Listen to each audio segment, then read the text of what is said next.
Did you know that once upon a time, the King of Cambodia fell in love with a beautiful young Filipina? But in the end, he was heartbroken. Let's learn more.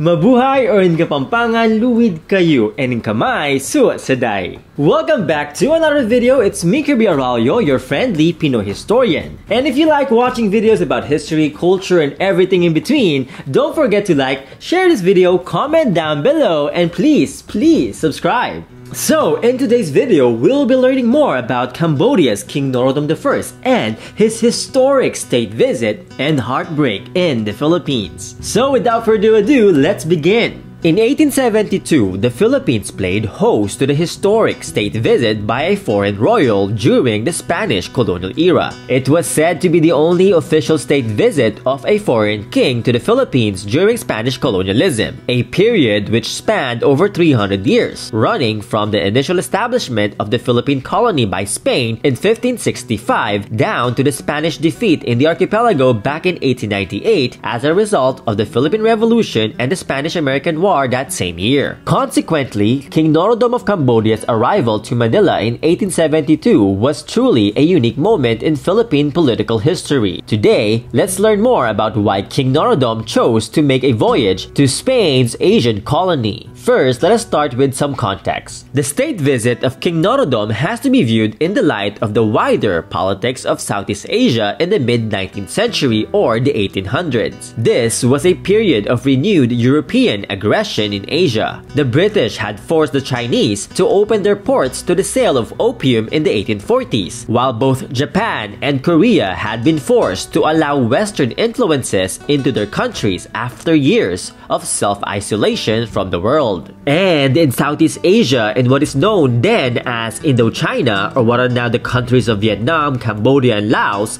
the French were looking to carve out their own territorial empire in Southeast Asia. So beginning in the late 1850s, they had begun intervening in Vietnam and Cambodia to try to establish control of Indochina. And these French colonial efforts were aided by the Spaniards, their long-term ally back in Europe. And as a result, when the French sent a military expedition to Vietnam in 1858, the Spaniards provided them with hundreds of Filipino warriors from their colony in the Philippines. And so a few years later, these same warriors were deployed to Cambodia as the French were attempting to impose themselves by supporting the claim to the Cambodian throne of Prince Ratchavadi. And this they duly managed, and the prince was crowned in 1860 as King Norodom. He was now the ruler of Cambodia. But the agreement he had reached with the French limited his powers. This meant that he was little more than a puppet, with the French advisors largely calling the shots in Phnom Penh, and the kingdom's foreign policy was placed entirely under French control. 10 years passed before King Norodom, now feeling secure in his reign and control over Cambodia, decided to undertake a tour of the colonial capitals of Asia. He would first visit Da Nang in Vietnam, where the French had their own seat of government in Indochina. He then proceeded to visit the British and the Portuguese enclaves in southern China, in the port cities of Hong Kong and Macau. And finally, to show his appreciation for the help of the hundreds of Filipino warriors in securing his throne, and in recognition of Spain's support of the French in installing him as the King of Cambodia 10 years earlier, Norodom would also visit the city of Manila, the capital of the Spanish Philippines. King Norodom and his entourage arrived into the harbor of Manila on the 8th of August, 1872. He was greeted by a 21-gun salute and by pomp and pageantry led by the Governor-General of the Spanish Philippines, Rafael de Izquierdo. Days of pageantry followed, with Norodom variously dressing in traditional Khmer Buddhist attire and then switching on other occasions to European attire, which was his way of indicating his acceptance or openness to European norms. A state dinner and a ball were held for him on the 9th of August, to which Norodom appeared again in traditional Khmer attire, adorned with an array of huge jewels and diamonds. And that night, an impressive fireworks display was also held at the palace in Manila. The following week, Norodom left the capital to visit the provinces of Bulacan and Pampanga out in the countryside. And so further balls were held in his honor. And during the course of these events, Norodom's eyes fell on a pair of Filipina sisters, Josefa and Anita Rojas. In the course of their meeting, Norodom was smitten with a 20-year-old Josefa, who was also known by her nickname Pepita. She presented the king with a hand-painted fan, while her younger sister gave him an ornate pair of slippers. And through an interpreter, the smitten king proclaimed that he would treasure their gifts as the unforgettable remembrance of his visit. It is also worth noting that the beautiful and charming Josefa Pepita Roxas was also known fondly to Bulaqueños and Kapampangans as the beautiful son of Kalumpit.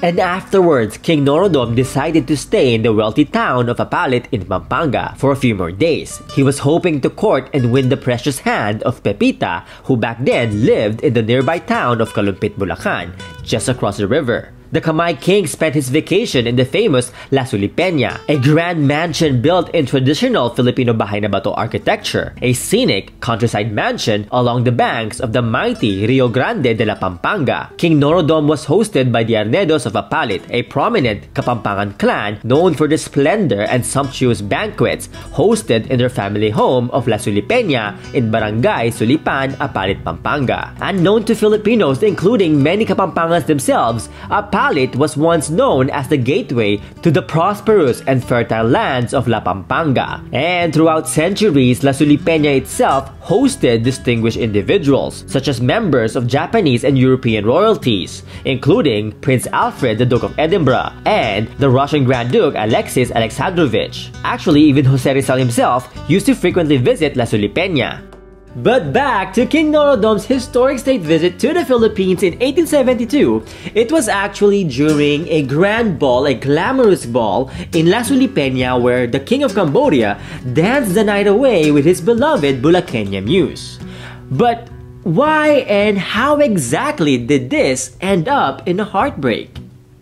They had such a wonderful time, and that by the end of the evening, the king was so overcome with his romantic feelings that he proposed marriage to Pepita. He wanted to marry the young Bulaqueña. She, however, declined demurely on the basis that she had committed herself to Christianity. The Kamay king, after all, was also a devout Buddhist, and as King of Cambodia, he also had the right to marry multiple wives, which is in contrast to Pepita's upbringing and culture. And so, Josefa Pepita Roxas politely rejected the king's proposal of a royal wedding, mostly because she was unwilling to renounce her Catholic faith. Broken-hearted, the king accepted her decision, but after he returned to Manila from his stay in Pampanga and Bulacan, he handpicked a priceless jewel from his own possessions, a bejeweled, heart-shaped pomegranate made of solid gold. He gifted it to Pepita as a symbol of his unrequited but unforgettable love. He also gave Pepita's younger sister, Ana, a bejeweled golden medallion. And the state visit did not last long after this heartbreak. King Norodom and his entourage set sail to leave Manila on the 17th of August, 1872, only 9 days after their arrival. On their journey back to Cambodia, his kingdom, he made arrangements for a Filipino brass band to be brought back to Phnom Penh. Moreover, when he returned to Cambodia, Norodom promoted his Kapampangan and Tagalog soldiers to a higher rank.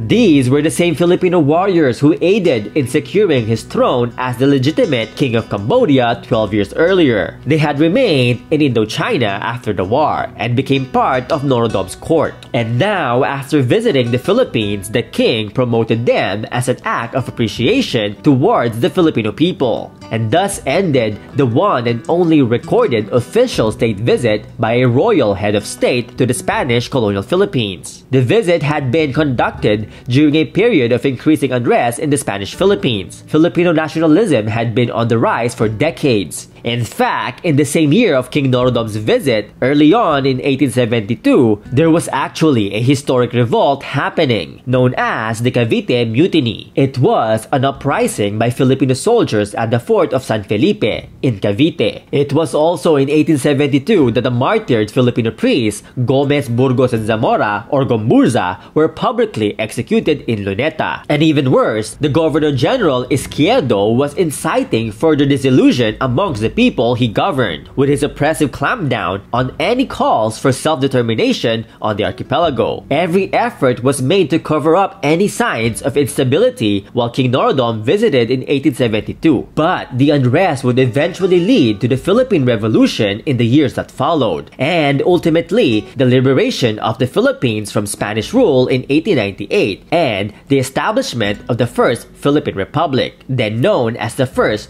Constitutional Republic in Asia. As a result, King Norodom's official visit in 1872 was not to be replicated or repeated by any other Khmer royals until the Cold War, when his descendant, King Norodom Sihanouk, visited Manila during an official state visit to the Philippines as Prime Minister of an independent Cambodia in 1956 and 1964. And in 1969, the former Khmer King Norodom Sihanouk would return again to Manila and visit the Church of Santo Domingo in Quezon City. He was not visiting the church as a pilgrim nor as the leader of Cambodia, but simply to pay homage to one of the precious treasures of the old church. It was none other than the bejeweled medallion that his great-grandfather, King Norodom I, gifted to Pepita's younger sister, Ana Roxas. It was described as a solid gold medallion in the shape of a shell, encrusted with 8 diamantitos, 29 chispas,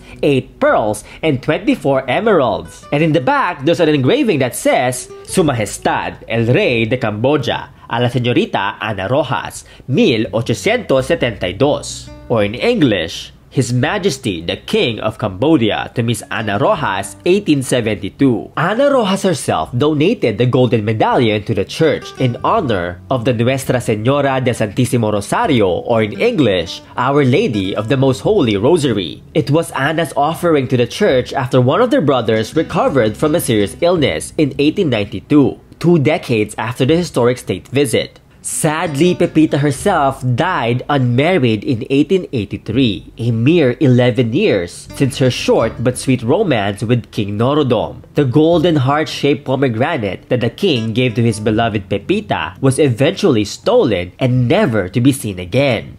It is also worth noting that King Norodom's historic visit in 1872 was not the first diplomatic relations between what are now the countries of Cambodia and the Philippines. Trading and friendly relations between the diverse people of the Philippines and Cambodia existed as early as the 6th century. In fact, in the late 1500s, the Luzones warriors aided the Khmer kingdom of Longvec against the invasion of King Nareswan of Ayutthaya. And actually, these Luzones warriors from the 1500s were the ancestors of the same warriors who had aided King Norodom of Cambodia in securing his throne as the legitimate King of Cambodia in the mid-19th century or the 1800s. Spain would also attempt to conquer Cambodia in the 16th century, but this eventually failed.